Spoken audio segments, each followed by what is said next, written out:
Olá pessoal, bom dia, tudo bem? Hoje nós vamos começar aqui o primeiro encontro, né, sobre recursos, uma matéria bem grande que ela vai ser dividida, né, aqui no nosso estudo para facilitar. Vamos aguardar só um pouquinho o pessoal começar a chegar para a gente começar a conversar sobre esse vídeo, porém eu já inicio falando que eu vou refazer esse vídeo, tá, para gravar para o canal Dialogando com o CPC, com o material todo em PowerPoint, né, para que nós possamos ter uma noção, uma clareza maior. Aqui nós vamos só mesmo conversar sobre cada recurso, tudo bem? E também vai ter material em PDF, caso alguém queira esse material, eu vou deixar meu e-mail também, para que vocês possam me encaminhar o e-mail de vocês, e assim eu mando em anexo, perfeito? Hoje nós vamos falar sobre teoria geral dos recursos e no artigo 994 do CPC. Só que eu não vou conseguir falar de tudo, senão irá ficar muito abrangente, então eu dividi aqui para falar de 4 recursos que estão elencados ali: apelação, agravo de instrumento, embargos de declaração e agravo interno, perfeito? No final ainda eu vou comentar sobre o recurso nominado e um pouquinho do JEC, caso dê tempo, tá bom? Tô muito feliz pelo pessoal que está acompanhando aí o canal, muito obrigado, vai ficar bem bacana e é um meio que vocês possam ter maior clareza sobre recursos, né?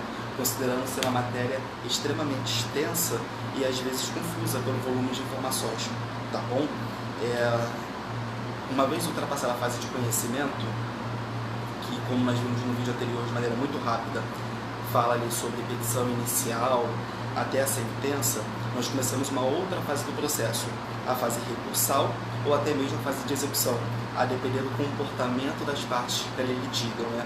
Por exemplo, se uma parte foi condenada a pagar algum valor e pagar no prazo de 15 dias, que estabelece o CPC, você não vai precisar fazer o recurso, né? Caso seja, na sua visão, o conveniente, né? Caso você já tenha conseguido tudo que você almeja, então ao menos parcialmente.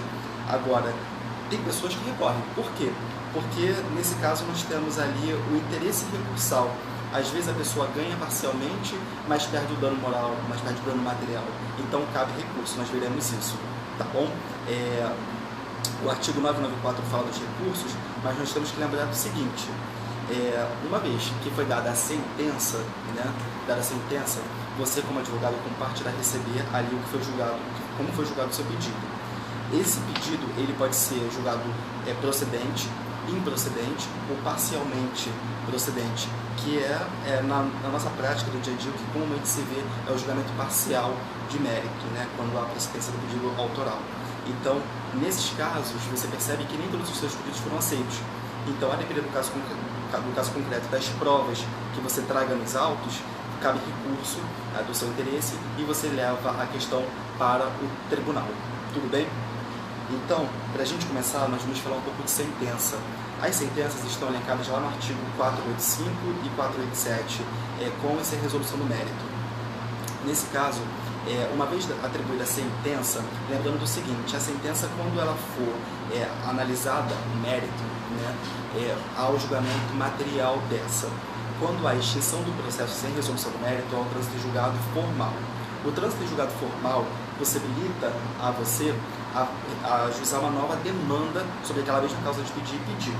Agora, se há o trânsito em julgado, se há a análise do processo, né, julgando improcedente ou procedente, há a análise do mérito. Então, nesse caso, pode ocorrer o trânsito em julgado formal, caso você não recorra da decisão. Então, inicialmente é importante que você saiba disso, para que nós possamos começar a falar aqui da nova fase processual, que é a fase recursal. Beleza? Beleza. Então, vamos lá. Os recursos estão novamente previstos no artigo 994 do CPC. Ele diz o seguinte: são cabíveis os seguintes recursos: apelação, agravo de instrumento, agravo interno, embargos de declaração, recurso ordinário, recurso especial, recurso extraordinário, agravo em recurso especial ou extraordinário e os embargos de divergência. Percebe-se que nós temos aí 9 recursos. Desses 9, nós vamos falar aqui de 4 e depois, em um outro momento, nós vamos falar dos demais recursos que são vistos lá nos tribunais superiores. Tudo bem? Pessoal, se eu vou recorrer, eu preciso saber o porquê recorrer. Só há recurso quando há insatisfação com a sentença ou com a decisão que foi atribuída pelo juiz. O recurso, ele tem a ideia de reformar, invalidar, esclarecer ou integrar um pronunciamento judicial.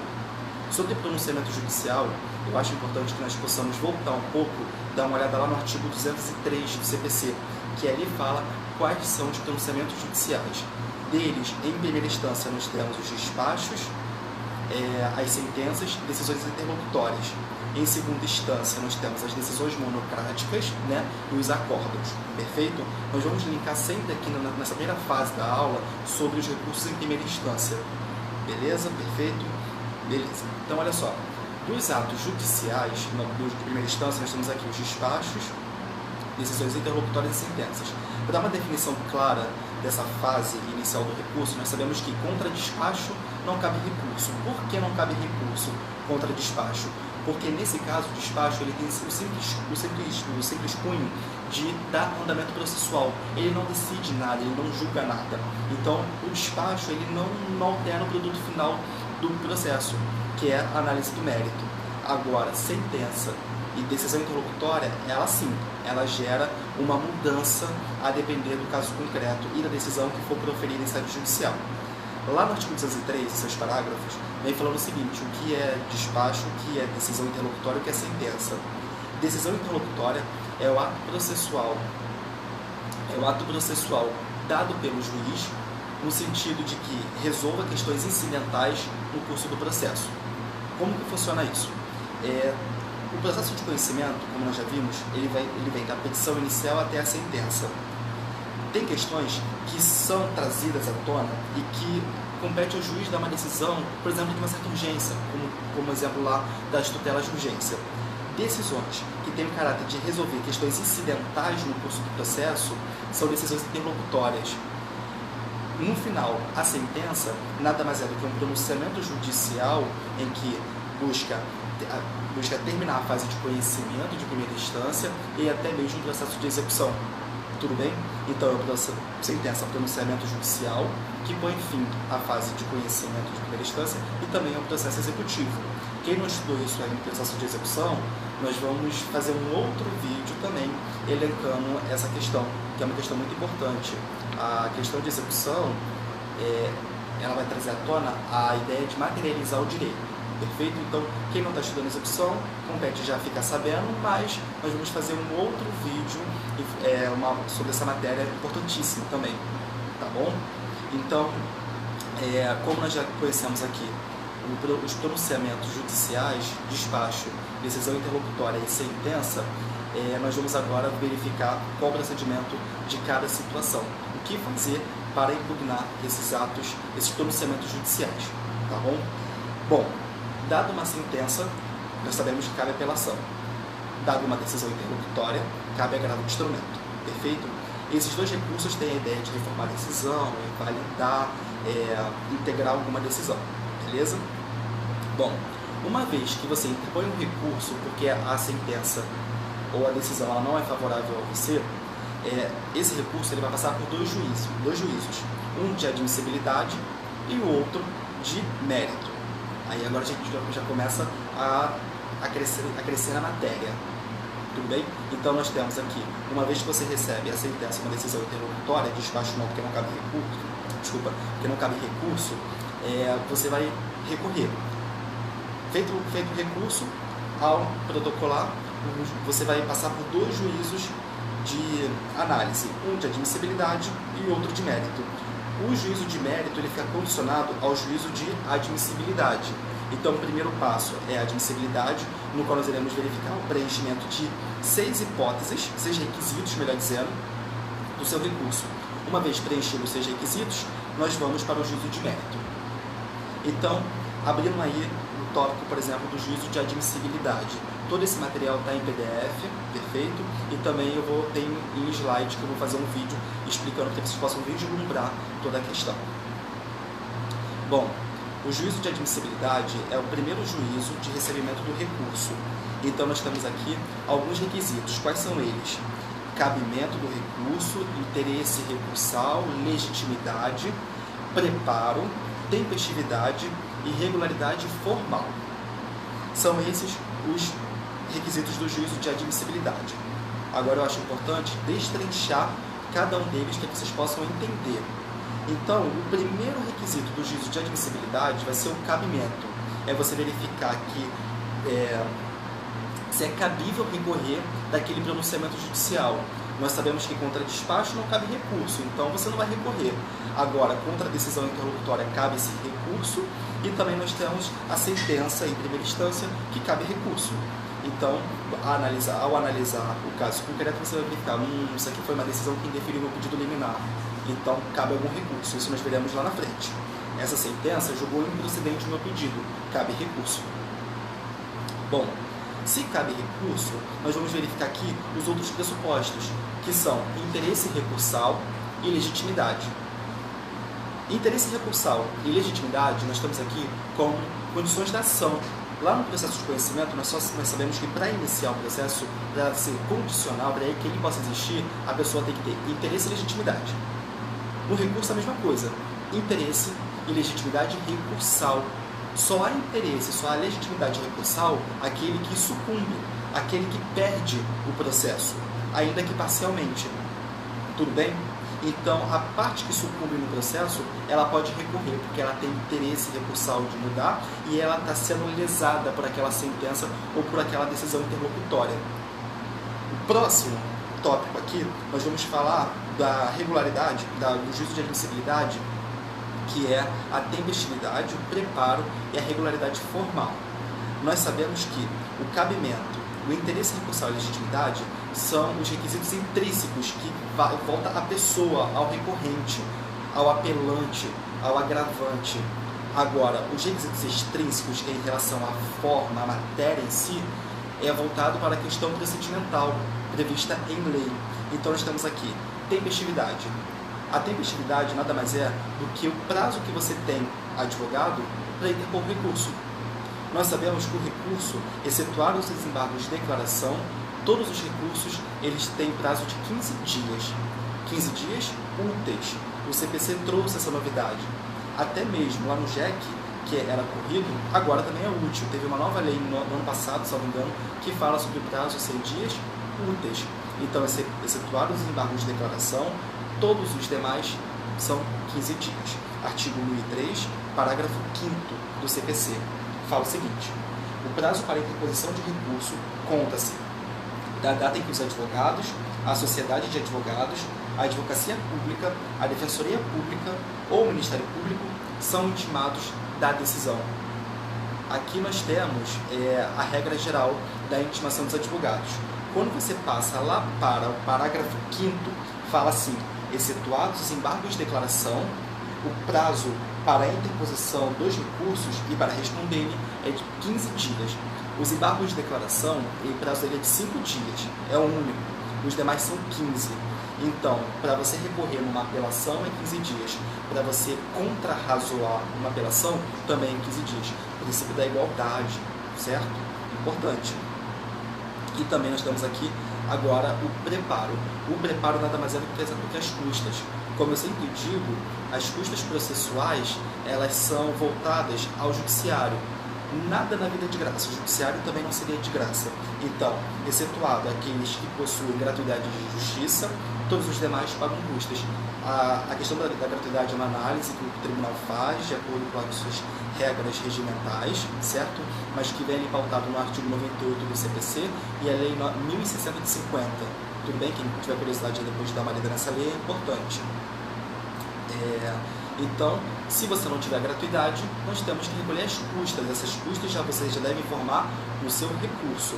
E o outro requisito é a regularidade formal. O que é a regularidade formal, pessoal? Essa regularidade formal nada mais é do que um requisito específico que a lei atribui a certos recursos, em que esse recurso ele deve preencher, por exemplo, uma juntada de documentos. Esse requisito deve levar, por exemplo, a cópia da petição inicial em seu anexo. Isso é regularidade formal. É um requisito que a lei estabelece para que aquele recurso seja recebido. nós sabemos que esse, né, vou dar um exemplo aqui, é o artigo 1017, que fala sobre agravo de instrumento. O 1017 fala ali os documentos obrigatórios e documentos facultativos. Então, uma vez que você vai agravar de uma decisão interlocutória, nesse caso compete a você preencher os requisitos, porque senão o seu recurso pode ser inadmitido se você não realizar essa juntada. Bom, esse é o primeiro juízo de admissibilidade. Passou. Bom, o seu recurso realmente preenche o requisito de admissibilidade. Agora nós vamos para o juízo de mérito. Lembrando do seguinte, só há juízo de mérito se o seu recurso passar pelo juízo de admissibilidade. Se não passar, não há que se falar em juízo de mérito. Perfeito? É uma condicional, lembre sempre disso. O juízo de mérito nada mais é do que a análise do conteúdo do seu recurso. É o conteúdo, é a matéria que você está trazendo à tona, beleza? Então nós temos aqui, em relação ao conteúdo, você pode buscar a reforma da decisão ou a invalidação. Então, nós temos aqui dois tipos de mérito a ser analisado, que você pode buscar em juízo. Nós temos aqui a questão do erro injudicando e o erro improcedendo. Nesse caso, como nós estamos falando de mérito, você vai verificar se você busca a reforma da decisão, uma vez que o juízo julgou mal. Então, nesse caso, eu estou falando de um erro injudicando, perfeito? E agora, se o juiz ele não analisou se ele deu uma sentença que tenha um vício formal, nós estamos aqui diante de um erro de procedimento. Por exemplo, uma sentença que não tem dispositivo, uma sentença que tem a narrativa fática, a fundamentação, mas ele não julga. Nós temos aqui um vício formal da sentença. Então, essa sentença tem que ser invalidada. Esse erro que o juiz cometeu e que você recorreu para consertá-lo, para invalidá-lo, melhor dizendo, é um erro de procedimento. Beleza? O erro injudicando, só para deixar mais claro, nada mais é do que você reformar a sentença. Ela preenche, sim, os requisitos formais dela. Tá legal. Só que, para mim, o julgamento do meu pedido, por exemplo, de dano moral, que foi julgado improcedente, ele merece ser revisto, reexaminado pelo juízo de segundo grau. Então, diante desse erro de julgamento, o erro injudicando, eu vou pedir aqui a reforma da sentença. Tudo bem? Pessoal, até agora nós falamos de conceitos gerais aplicados a todos os recursos no CPC, tá bom? Agora nós vamos falar aqui sobre princípios. Antes de falar de qualquer recurso em espécie, nós temos que falar os princípios aplicáveis a esses. Então, como regra geral, nós temos 6 aqui. 6 princípios. Nós temos aqui o princípio da correspondência, da taxatividade, da unicidade, da fungibilidade, da proibição da reformação, proibição da reformação em pégios, e nós temos aqui também o duplo grau de jurisdição. Eu estou caminhando, se eu estiver falando muito rápido, vocês me deem um retorno, tá? Lembrando que todo o material vai ser disponibilizado posteriormente.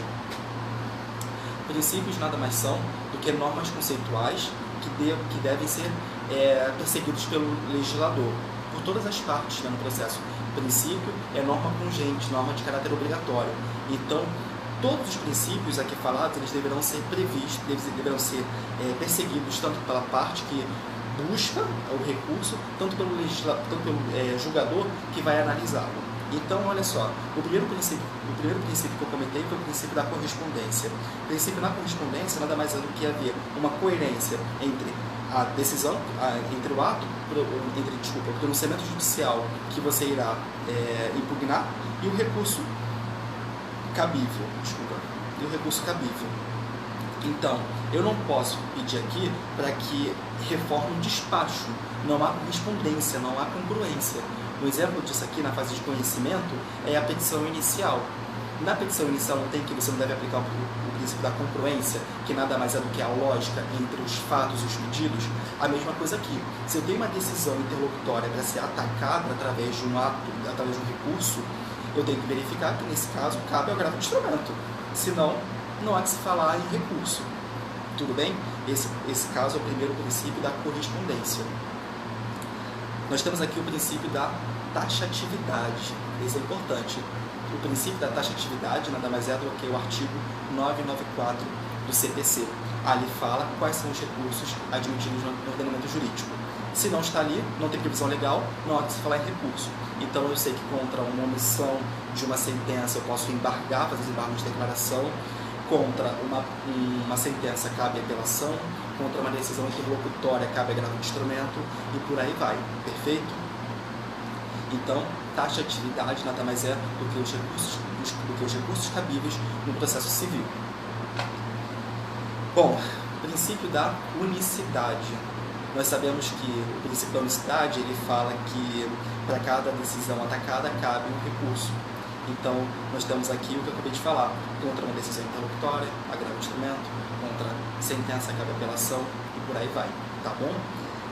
Lembrando que o princípio da unicidade, ele faz uma certa correspondência, uma certa lógica, né, com o princípio da correspondência, tá bom? E nós também temos aqui o princípio da fungibilidade. Olha, esse princípio vocês precisam saber, porque é de questão de OAB, é questão de concurso. O princípio da fungibilidade nada mais é do que a admissão pelo julgador que irá analisar o recurso, o recebimento de um recurso errado pelo julgador que irá realizar a troca, entre aspas, do recurso pelo correto. Então, vamos supor que foi dada uma decisão interlocutória em que o advogado vai recorrer e busca o recurso de apelação. Contra a decisão interlocutória, não cabe apelação, cabe agravo de instrumento, fato. Só que por um erro, o advogado fez essa situação, essa coisa. Então, o que acontece? Nós temos aqui dois requisitos dentro do princípio da fungibilidade para que esse recurso seja recebido, ainda que não seja como agravo de instrumento, que seja o que seria o recurso correto. Então, nesse caso, nós temos aqui a ausência de má-fé e que não seja um erro grosseiro. Essa questão de fato vai ser vista em análise no juízo ali de admissibilidade do recurso, mas nós sabemos que para cada decisão, para cada pronunciamento judicial cabe recurso, uma vez interposto errado, o relator, quem for julgar o recurso, ele pode aplicar o princípio da fungibilidade, falar o seguinte: olha, eu entendi o que você quis dizer, mas não é apelação, nesse caso é agravo de instrumento. Eu queria muito comentar sobre, abrindo um parênteses aqui, sobre essa questão da fungibilidade, porque quando há um julgamento parcial de mérito, lá na fase de conhecimento, nós temos um processo com pedidos A, B, C e D. Por exemplo, um juiz ele julga só o pedido A, Os demais mantém porque ainda demanda dilação probatória.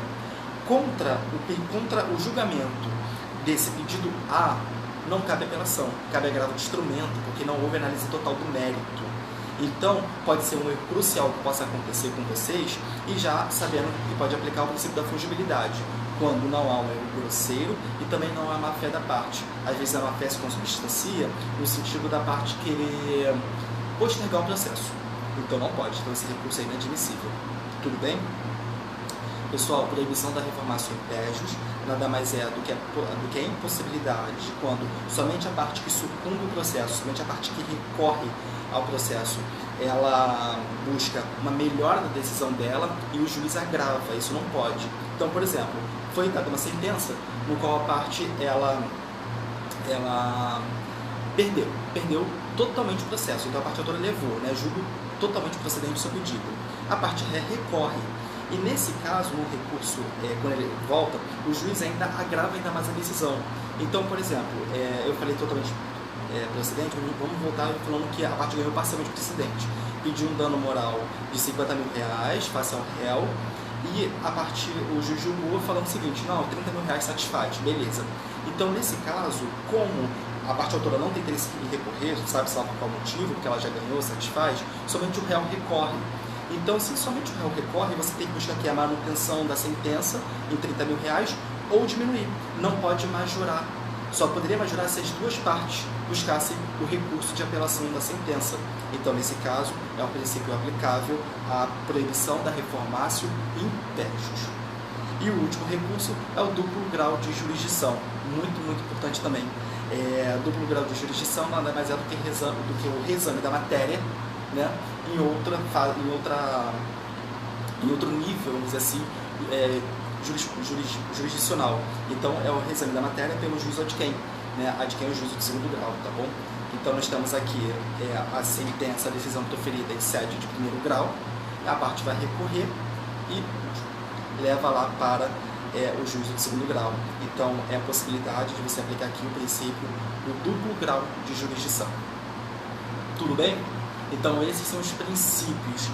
Pessoal, só para finalizar esse primeiro vídeo, nós vamos falar aqui dos efeitos do recurso rapidinho, que a gente fecha meia hora de vídeo para não se tornar tão cansativo e retorna para falar sobre o recurso de apelação. Bom, os efeitos do recurso é o seguinte, nós temos alguns, né? Mas os principais são evitar a coisa julgada, né? Importante, porque quando você recorre, né, obsta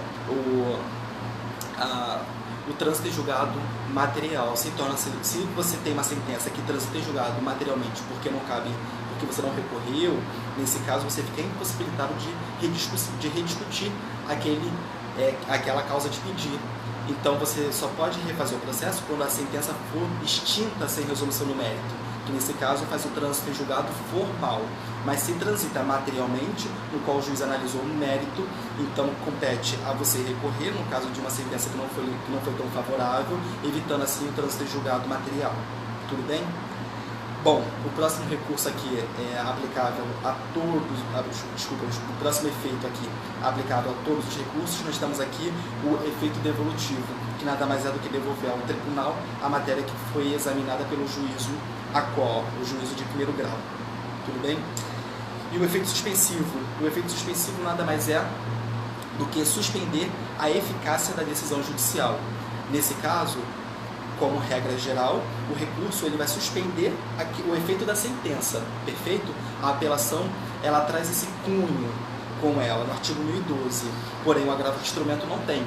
Então, no agravo de instrumento, por exemplo, o efeito suspensivo deverá ser requerido pela parte quando houver aqui risco de dano na manutenção daquela decisão. Tudo bem? Então, nós temos aqui como efeitos do recurso evitar a formação da coisa julgada material, o efeito devolutivo, o efeito suspensivo dos recursos. Tudo bem? Então, nós falamos aqui brevemente sobre a introdução da teoria geral dos recursos e agora no próximo vídeo, tá? Vamos dar uns 5 minutinhos para beber uma água, né, para respirar.